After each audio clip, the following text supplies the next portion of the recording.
নমস্কার বন্ধুরা, আমি শুভম চলে এসেছি নিউজ ওয়ানি বাংলার দুর্দান্ত একটা এপিসোড নিয়ে আপনাদের কাছে। বন্ধুরা, আজকের দিনে অর্থাৎ এই যে এপিসোডটি দেখছেন, আজকের সবচেয়ে বড় খবরটি হচ্ছে বিজেপি তৃতীয় প্রার্থী তালিকা প্রকাশ করেছে। আর তাতে সবচেয়ে বড় চমক হচ্ছে পানিহাটি কেন্দ্রে, কারণ সেখানে জল করছে অভয়াকাণ্ডে। যে আমরা জানি আরজি করে যে নৃশংস হত্যাকাণ্ড হয়েছিল বা নৃশংস যে খুন হয়েছিল, সেই অভয়ার অর্থাৎ ভিকটিমের মা শ্রীমতী রত্না দেবনাথ আসন্ন বিধানসভা নির্বাচনে পানিহাটি কেন্দ্র থেকে বিজেপি প্রার্থী হতে চলেছে। এই খবর আমি আপনারা অনেকদিন আগে অর্থাৎ 1 থেকে 2 সপ্তাহ আগে পেয়ে গেছিলাম। আমি সেটা প্রকাশ করিনি, তার কারণ হচ্ছে দুটি কারণ। একটা হচ্ছে সুপ্রিম কোর্টের নিষেধাজ্ঞা, কারণ এইসব ঘটনা স্পর্শকাতর ঘটনার ক্ষেত্রে নাম পরিচয় এগুলো প্রকাশ করা যায় না। শুধুমাত্র জল্পনার খাতিরে আমি তার নাম বলে দিলাম প্রার্থী তালিকা, সেটা চলে না। বড় বড় চ্যানেল সেটা করতে পারে, তাদের নিজস্ব ব্যাকআপ রয়েছে, কিন্তু সেটা করাটা সাধারণত উচিত না। তাই রত্না বিশ্বাস আজকে বিজেপিতে অফিসিয়ালি প্রার্থী তালিকায় নাম তুলে দিলেন। তিনি অবশ্য আগেই জানিয়েছিলেন যে তিনি প্রার্থী হতে ইচ্ছুক, তিনি বেশ কিছু মিডিয়াতে প্রকাশ্যে জানিয়েছিলেন। কিন্তু এইটা নিয়ে সোশ্যাল মিডিয়া কার্যত দুভাগ। একদল বলছে যে আরজিকর আন্দোলন তো অরাজনৈতিক ছিল, সেখানে কেন তিনি এই রাজনৈতিক দলে নাম লেখাতে গেলেন। আর একটা দল দাবি করছে যে তিনি তো নির্দল হয়ে দাঁড়াতে পারতেন, তাহলে অন্য দল সাপোর্ট করতে পারতো। আমি এই প্রসঙ্গে দুটি কথা বলবো। একটা কথা হচ্ছে, দেখবেন আরজিকর আন্দোলন নিয়ে রত্না দেবনাথের নাম যেহেতু বিজেপি প্রার্থী তালিকা ঘোষণা করে দিয়েছে, তাই এখন তার নাম আর পরিচয় রাগঢাক করার কোনো জায়গা নেই, কারণ তিনি নির্বাচনে লড়বেন, নিশ্চয়ই নাম লুকিয়ে লড়বেন না। দেখুন, আরজিকর আন্দোলন আমরা সবাই সচক্ষে দেখেছি 2024 সালে কী কাণ্ড করেছিল। গোটা রাজ্যে বলা যায় এমন কোনো গলি নেই যারা প্রতিবাদে সামিল হয়নি। গোটা রাজ্যবাসী সেই সময় প্রতিবাদের রাস্তায় নেমেছিল। কিন্তু এখন যদি কোনো দল দাবি করে ক্রেডিট তাদের কিন্তু অনেক প্রশ্নের মুখে পড়ে থাকতে হবে, কারণ আরজিকর আন্দোলন যেটা ছিল সেটা কিন্তু সম্পূর্ণ পতাকাবিহীন, রংবিহীন একটা আন্দোলন। এটা কিন্তু স্পষ্টভাবে মাথায় তুলে রাখতে হবে। কোনো দল যদি এখন দাবি করে আন্দোলন আমরা করেছি, গাড়ি আমরা আটকেছি, জেলে গেছে, এই কাণ্ড, একদম ভুয়ো কথা।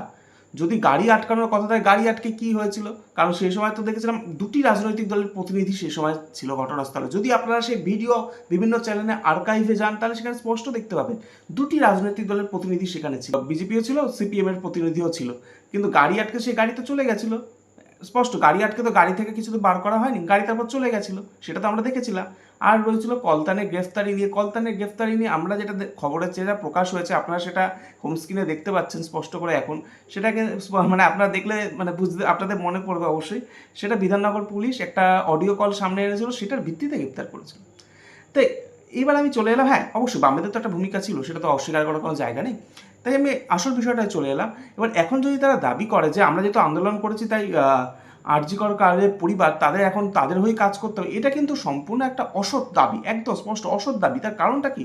কারণ যে পরিবার নিজের মেয়েকে হারিয়েছে, এটা তাদের তো তাদের নিজস্ব একটা সিদ্ধান্ত নেওয়ার ক্ষমতা থাকবে না?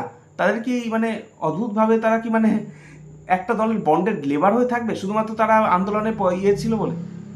আন্দোলন কিন্তু কোনো পতাকা দিয়ে হয়নি, আন্দোলন সব রঙিন ছিল। আর যদি কোনো দল দাবি করে আন্দোলন তারা করেছে, আবার আমি রিপিট করছি, যদি কোনো দল দাবি করে আন্দোলন তারাই করেছে, সেই সময় কিন্তু পুজো বয়কটের ডাক দেওয়া হয়েছিল।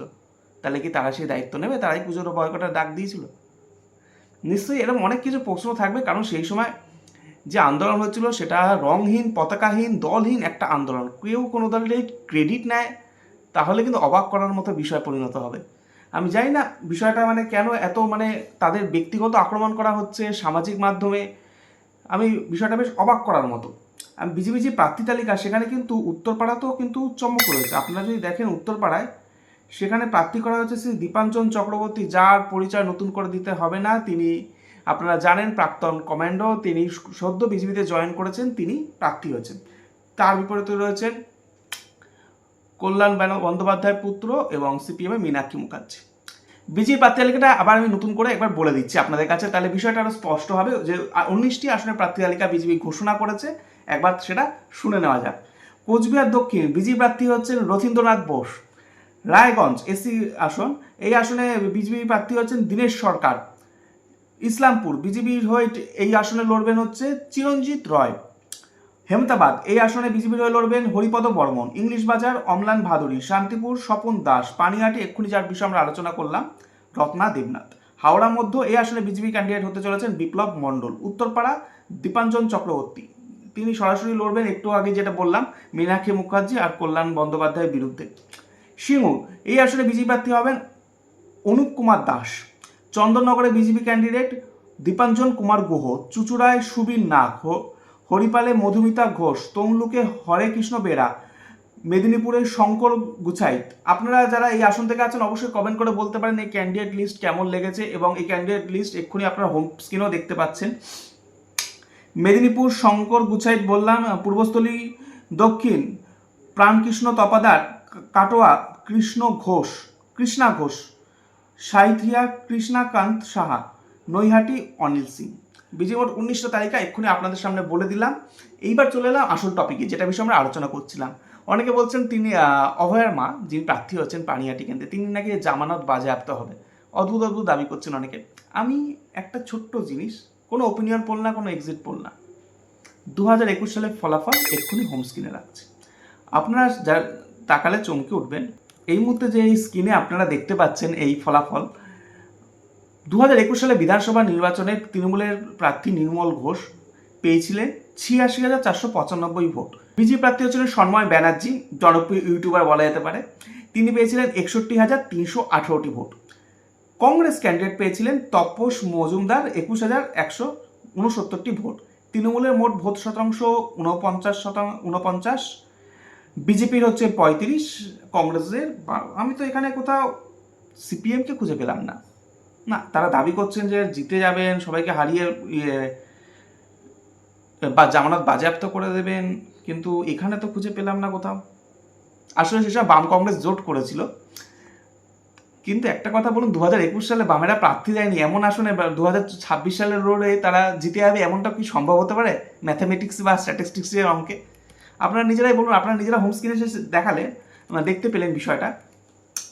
এবার আসন্ন বিধানসভা নির্বাচনে পানিহাটি কেন্দ্রে কারা কারা প্রার্থী হলেন। তৃণমূলের তীর্থঙ্কর ঘোষ, বিজেপির রত্না দেবনাথ, সিপিআইএমের কলতান দাশগুপ্ত।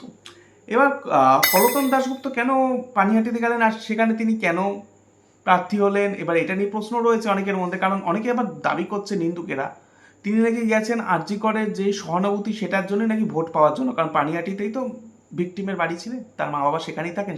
কিন্তু সেটা যে উলটপুরান হয়ে যাবে সেটা সিপিএম কিন্তু আদৌ বুঝতে পারেনি। কারণ বিজেপি যে এখানে অভয়ার মাকেই টিকিট দেবে সেটা কিন্তু বুঝতে পারেনি। আর বিজেপি যে তাদের কাছে অ্যাপ্রোচ করেছে এমনটা না, তারা কিন্তু একাধিক ইন্টারভিউ দাবি করেছিল, তারাই গিয়েছিল বিজেপির কাছে, ফোন করে দাবি করেছিলেন কৌস্তব বাগচিকে যে তারাই প্রার্থী হতে ইচ্ছুক। তাই আজকে তাদের নামটি প্রকাশ হলো। তাই 2021 সালের দিকে যদি নজর রাখি, বিজেপি আর তৃণমূলের ভোট শতাংশ কিন্তু খুব একটা বেশি ছিল না। 25,000-এর আশেপাশে মতো দুই দলের গ্যাপ ছিল, 25,000-এর একটু বেশি দুই দলের গ্যাপ ছিল। এবার সেখানে যদি এইবার এসআইআর কত নাম পানিহাটিতে বাদ গেছে সেটার এখন তথ্য স্পষ্টভাবে জানা নেই, কারণ বিচারাধীন ভোটারও তো অনেক রয়েছেন। তাই এবার দেখতে হবে যে এই 25,000-এর গ্যাপ আরজি করের যে ভিকটিম রয়েছেন তার মা তিনি মেটাতে পারেন কিনা, কারণ এখনও তিনি প্রচার শুরু করেনি। প্রচার শুরু হলেন তিনি কেমন জনসমর্থন পাবেন সেটার দিকেও নজর থাকতে হবে, তখনই কিন্তু আন্দাজ করা হবে আসন্ন বিধানসভা নির্বাচনে তিনি বাজিমাত করতে পারেন হ্যাঁ কি না। এই এপিসোড কেমন লাগলো তা অবশ্যই আপনারা কমেন্ট বক্সে জানান। আমাদের ইউটিউব চ্যানেলটি সাবস্ক্রাইব করতে ভুলবেন না। ধন্যবাদ, সকলে ভালো থাকুন, নমস্কার।